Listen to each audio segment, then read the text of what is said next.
In the pre-dawn shadows of Valentine's Day 2000, a discovery was made that would forever change the quiet lives of the Doric family.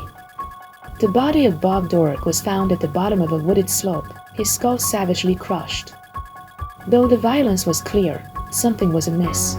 There was hardly any blood near the body. Earlier, Bob's wife, Jane, had reported him missing, claiming he had gone for a jog and never returned. But as investigators dug deeper, they unearthed a web of lies and dark secrets. A haunting message was written in blood at the Doric home. "Strangers don't clean up after themselves," murmured one detective, eyeing the crime scene. "If you see signs of a cleanup, someone close to the victim is involved." Thus began the unraveling of a mystery that would bind the Doric family closer, even as it tore them apart. Jane Doric, a loving mother and skilled nurse, had built a life of compassion and success. She was a bright student, graduating with a nursing degree from Cal State Long Beach, and marrying Bob not long after meeting him in her apartment building. They seemed the perfect couple, raising 3 children, Claire, Alex, and Nicholas. But beneath the surface of their seemingly idyllic family, hidden tension simmered. Jane's career soared. She became a senior regional director at a mental health services company, with a 6-figure salary. Her success, however, became a source of friction in her marriage. Bob, frugal by nature, resented Jane's spending, particularly on her cherished horses. Their disagreements over money festered, slowly eroding their bond. As one detective later mused, money is never just about money. It is the currency of power and control. In 1997, Bob filed for divorce, unable to reconcile their differences. Their daughter Claire, who had grown close to her mother through their shared passion for horses, sided with Jane. She wrote Bob a letter expressing her anger, cutting ties with him. For a time, the family splintered. Yet, as often happens in tangled relationships, Bob and Jane gave their marriage another try, moving to a ranch in San Diego.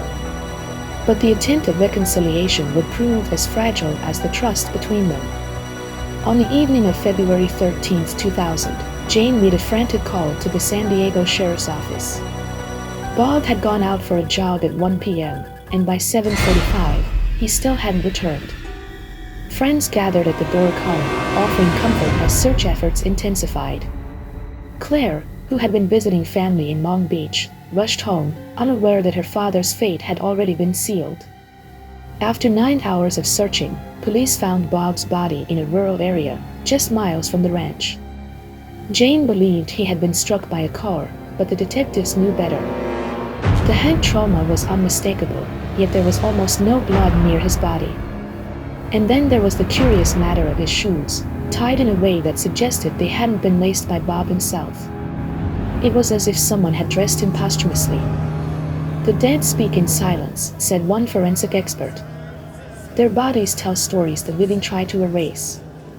Further examination revealed a crucial clue, a fragment of Bob's scalp inside his shirt, suggesting he had been dressed after a fatal blow.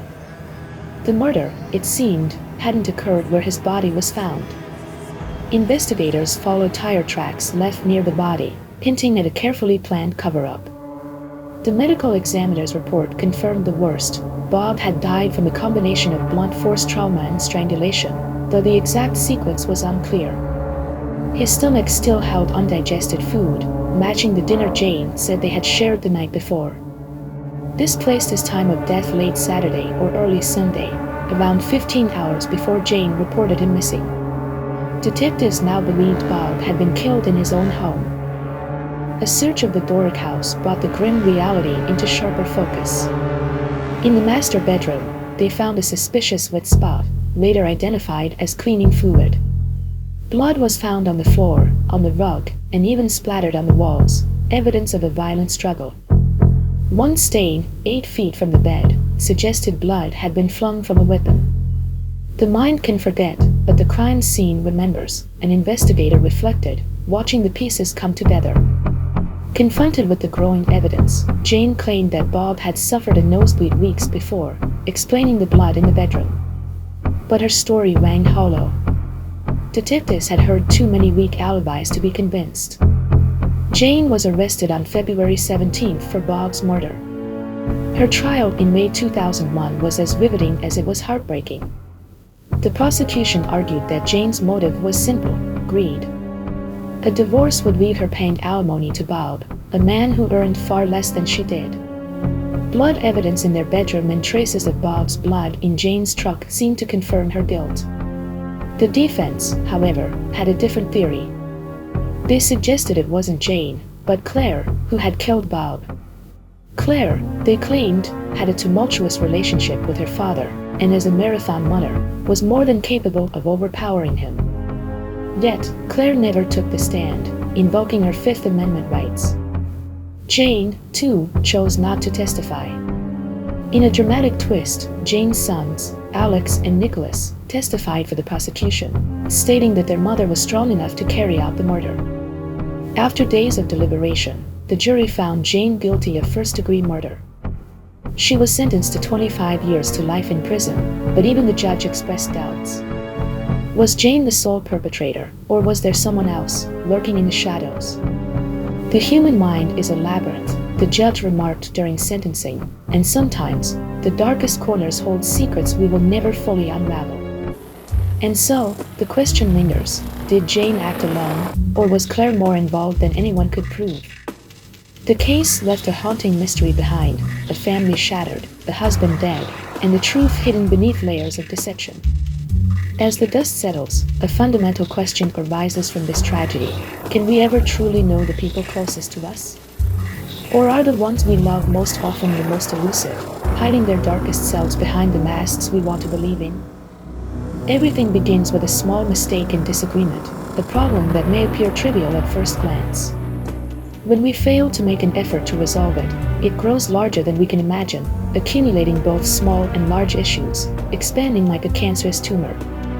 Ultimately, it can consume our lives, and a time will come when there is no way back or salvation. This fills our hearts with resentment and hatred towards one another, transforming loving couples into adversaries. Moreover, it sows doubt within us about how we can trust our spouse or life partner. Our emotions as human beings do not arise overnight to simply vanish, allowing us to commit such acts of violence, something that perhaps an ordinary person would not even do to their enemy, let alone to someone who was once their beloved.